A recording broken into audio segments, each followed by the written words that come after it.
Hi, it's Mark Coopersmith, and in my ongoing series of videos and conversations with all things entrepreneurial and learning from failure, it's a true pleasure for me to spend some time with Arnaud Henneville-Wedholm, who is joining us from Sweden. Is that right, Arnaud? Hello.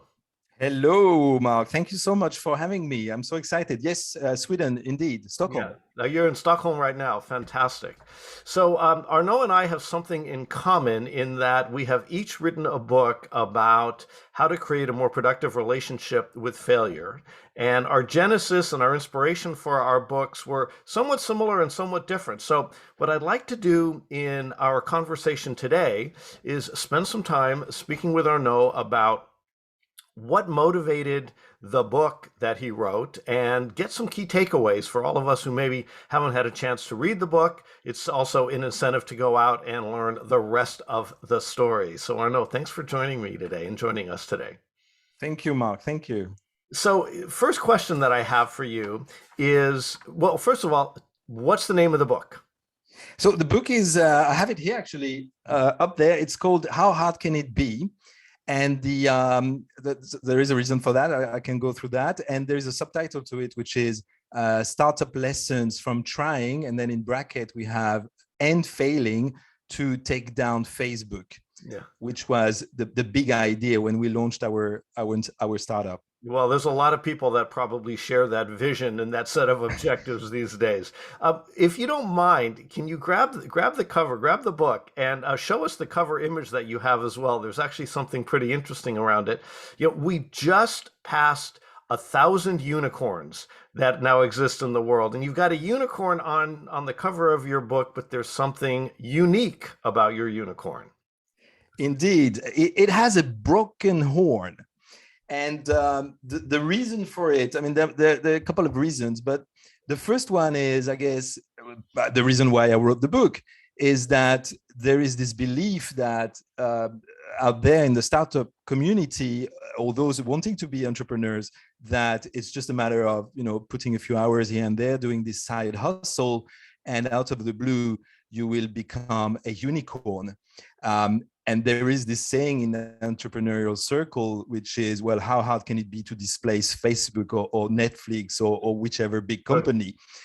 So as I discover myself, it turns out to be very hard, hence the title, and the unicorn as a broken horn, because indeed it is very hard to become a tech unicorn. Right.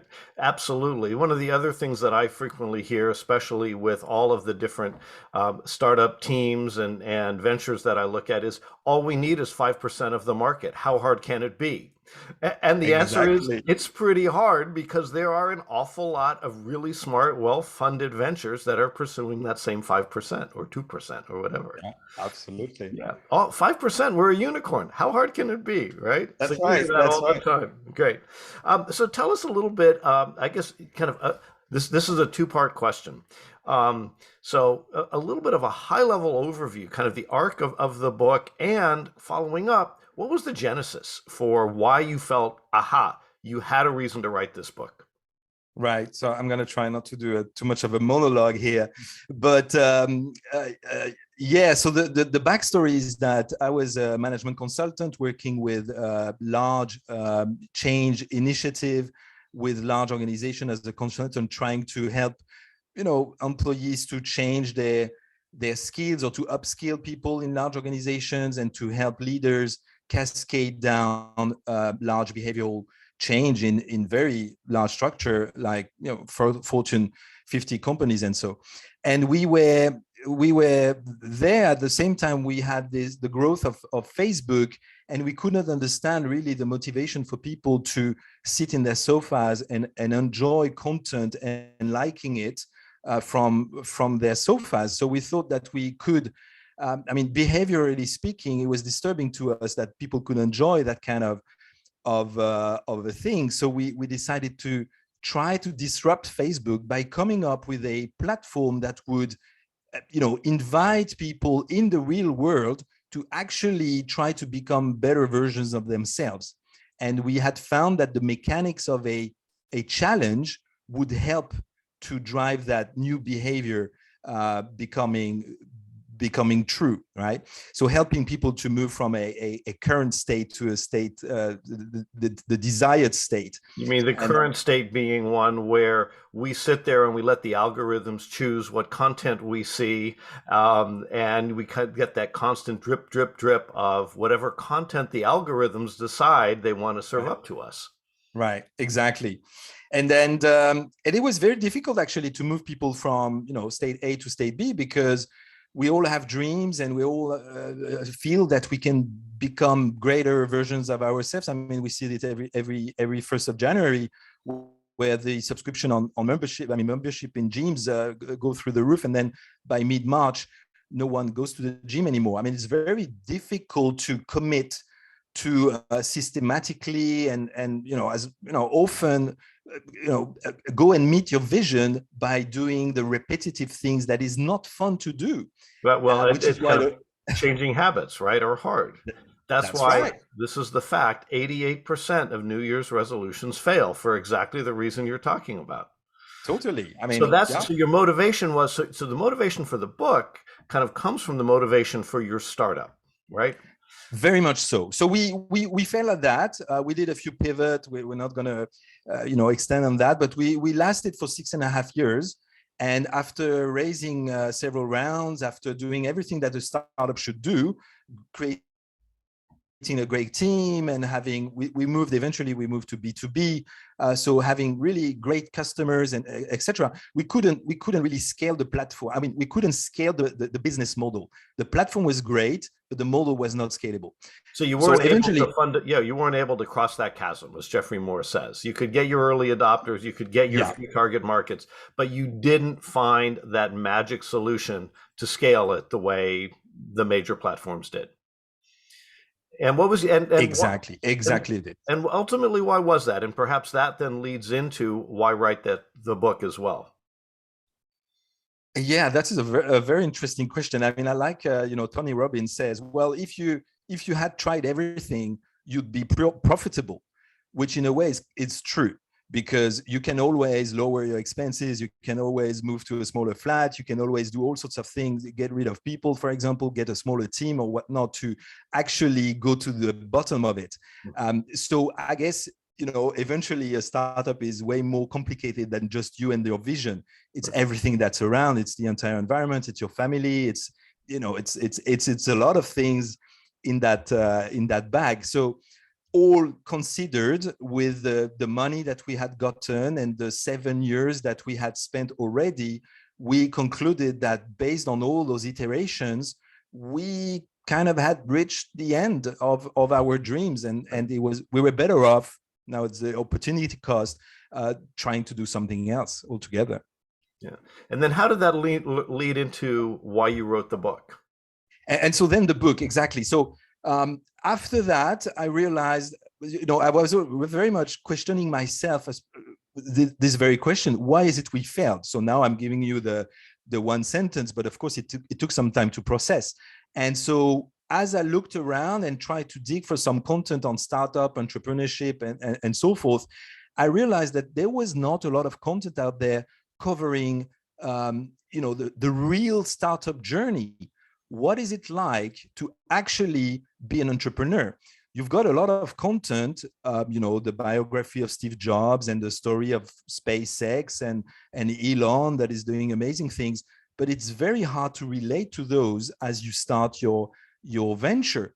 There's nothing like you can really apply to your business as you are struggling through the peaks and valleys of the journey. And we're not all Steve Jobs or Elon Musk either.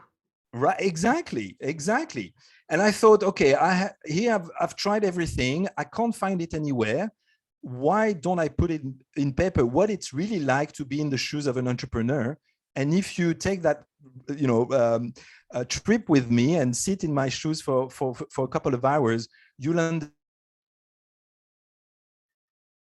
And then it's, if you are questioning whether you should do it or not, up to you to decide if it's for you to do. And if you are in the midst of it, then it prepares you for what's coming, because that's one of the idea, and we discussed that prior going on air, which is, how do you get ready to face that failure that's coming at you quickly, because it will. So that's a key kind of preview. How do you get ready for the failures that you will encounter, whether you're an entrepreneur or a corporate entrepreneur or just kind of trying to drive change in whatever your organization is, right? Every time you try something new, some will succeed, some will fail. So failure's out there for us. Now, to give us a bit of a preview, kind of an incentive to say, let's pick this book up. What are a few of we're going to finish with kind of three top takeaways from it, but what are a few examples or a few things that you would want us to know about what you'll share, or some insights or frameworks that you put together? Yeah, so I do cover, so on a practical level in the book, we have everything that you should know as an entrepreneur. So how do you, the very obvious things, how do you set pricing? What's the strategy as an entrepreneur? Because, I've done an MBA and I'm sure you teach that at Berkeley. How you play around with Excel sheets to come up with a great pricing strategy. In a startup environment, there's nothing that you can use. I mean, there's no blueprint. You're trying something new. There's no metric out there.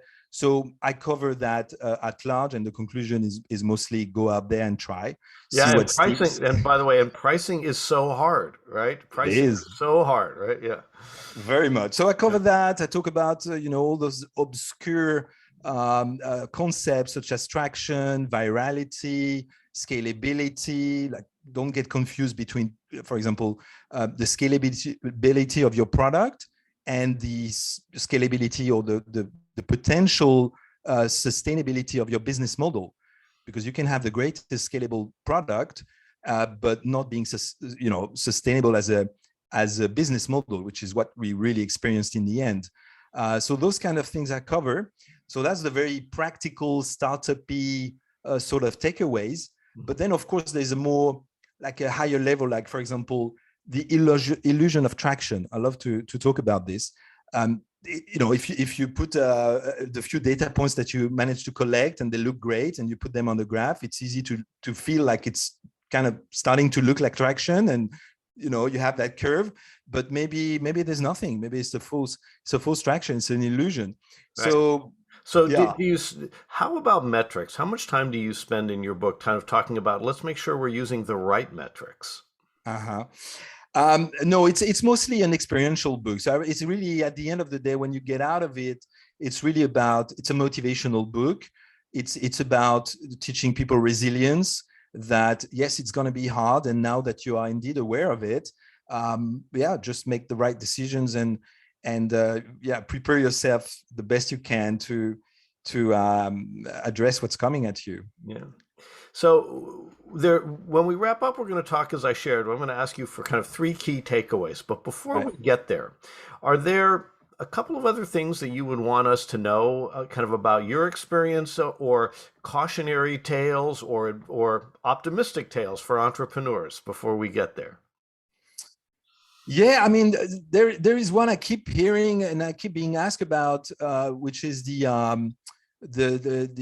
passion thing. Like, apparently you have to. I mean, I hear a lot of entrepreneurs. So I'm still in startup world, and I'm doing a lot of things with different startups. And I hear, well, I'll do it when I really can find my passion. And this is, I think, it's an excuse, right? It's a false thing. The passion, you should feel it. You should know what you're passionate about. There's nothing to be looking for, and you can't find it anywhere. It doesn't exist. It's like you feel it within you. If you are passionate about anything that you feel you're passionate about, just go for it, embrace it, and try it out in the real world, and see if you are actually passionate, because if you aren't, you will quit quickly. Yeah, I had an interesting conversation recently with a startup team that was coming to the realization that the market size of what they were pursuing was not nearly as big as they had hoped or thought, right? Mm-hmm. It didn't have enough zeros. It was, within a couple of years, if they were successful, they would own 100% of the market. And we know that doesn't really work. So we sat down and they were talking about some kind of a pivot. So we said, all right, so the market opportunity isn't there, but this is something you're passionate about, right? And they all looked Mhm. at each other and said, well, no, we're not really that passionate about this market. I said, well, this is something you guys are good at, right? And they said, we don't really have the expertise to pursue this market. So I said, wait a minute, let me make sure I understand. The market opportunity isn't great. The expertise of the team isn't great, and you're not passionate about it. And they all looked at me and each other and they said, yes. And I said, then what are you doing? So I said, go Exactly. find something where you're passionate about it, where your expertise can be applied and where there's a big opportunity, where those three come together, at least from my standpoint, and it seems like we're aligned, that's the opportunity to pursue. So I totally Totally. agree with you on that. Yeah. But Yeah. there was this moment where they were just looking at each other and it was like, we're 0 for 3. I said, then get out of that particular segment, right? Uh-huh. Yeah, it's a classic, I guess. Yeah. So share with us a couple more takeaways that so one of them that you shared is, follow your passion, do something, and I totally agree with you on that. Do something that you feel strongly about, because when you wake up every morning and you look forward to what you're doing, you're going to have And so it's much positive energy. totally, and it feels easy, and it's a good type of stress, right? As we know. Yeah, you don't dread getting out of Uh, bed. Yeah. Exactly. So that's one. Another one would be, there's this axiom or saying that you should fail fast, often, and forward. And I think so. There's a misunderstanding around this. I like to think that you should surely fail often and forward, obviously, but you should fail slow, in my experience. So the difference between failing fast and slow is that if you fail slow, you have the time to take that thing and tweak it from all sorts of angles and be certain that coming out of having tweaked it so many times, you indeed have tried everything you could do with that particular, product or way of looking at it, or pricing strategy, or whatnot, or product versus service type of how you price, or whatever the topic is. But really, iteration for me would be the key. So fail slow and get as much feedback as you can and iterate again. So it's a game of iteration and getting feedback. Yeah. So having a failure in one area and then saying, that's it, I'm moving on, means maybe you've got new knowledge in that sector from the failure, right? So maybe you're just getting that much closer to solving it, and you shouldn't be moving on. You want to squeeze all of the knowledge out of that particular opportunity. Is that where you're coming from? That's exactly what I'm thinking of. Yes. Perfect. And how about one more? Indeed. So the last one is probably my favorite. So there is this thing that you should embrace failure. And okay, it sounds like a positive thing to do, but embracing failure to me means you accept it. Like you're very reactive in a way. So Arnaud, we just So lost you where for I'm going with my seeking failure, yes. yeah, Oh, we just lost you for a moment. So you said embracing failure means go ahead from there. yeah, sorry. So embracing failure to me is very reactive. It's saying, you try something in good faith, you want to succeed, and then you fail, and then, oh well, okay, I'm going to embrace failure, I'm going to jump from that. Where I'm going with my seeking failure is actually, proactively having a strategy to fail, or at least maybe we should call it experiment, with no further idea.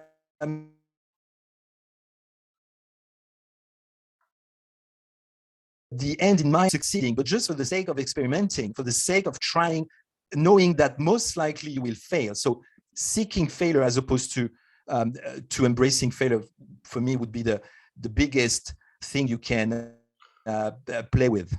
Got it. So a little bit of hiccup on our feed, but let me just recap. So instead of embracing failure, you would Right. take it one step further and seek it out and say, as entrepreneurs, as business Correct. builders, we need to seek it out. So since I also wrote a book on this topic, obviously, the other F word, I kind of come at it a little differently. This is a great way to finish up with a little kind of a little dialogue around that. In the hundreds of people of leaders and CEOs that my colleague John and I spoke with when we wrote the book, it was clear nobody likes to fail. We know that. And there's an element of kind of focusing on seeking failure, which is something you might do early as a startup. But as the company grows, part of what we came to is don't seek it out, but seek to create a more productive relationship with failure. So when those failures do happen, extract all the knowledge and wisdom, make sure that you think it through so that you don't miss that opportunity for further knowledge, for insights that others haven't had, and accelerate out of that failure. So for us, it's be ready for it, recognize it early so you can stem it, and then extract the wisdom, but not seek it out. And I think it's absolutely appropriate that we have some different perspectives on it. You have a point of view that you wanted to get across, obviously, and why you wrote your book, How Hard Can It Be? All right, final thought for all of us and for our listeners here. Yeah, no, just, we all operate from from the past, right? The future, our experiences from what we've lived so far, and seeking failure for me in a way does also mean that we should leave the expectation of divorce from the past and embrace our imagination, coming up with new ideas and not throwing them into the market and getting feedback from them would be the best way to see what really work and doesn't. So failure really should be rephrased and called feedback. And if we keep that idea of experimentation, whether we are a startup or a growing organization or an established organization, keep that youth in mind and not be afraid of the feedback we're getting. I think that's where we could agree to wrap it. Yeah, I agreed completely. And that is a good place to wrap it up. Use those failures, turn them from regrets into resources for success. So Arnaud Henneville-Wedholm and his recent book, How Hard Can It Be? Thank you so much for spending some time with me, with us, and sharing your insights. It's been a pleasure. Thank you so much for having me, Mark. It was awesome.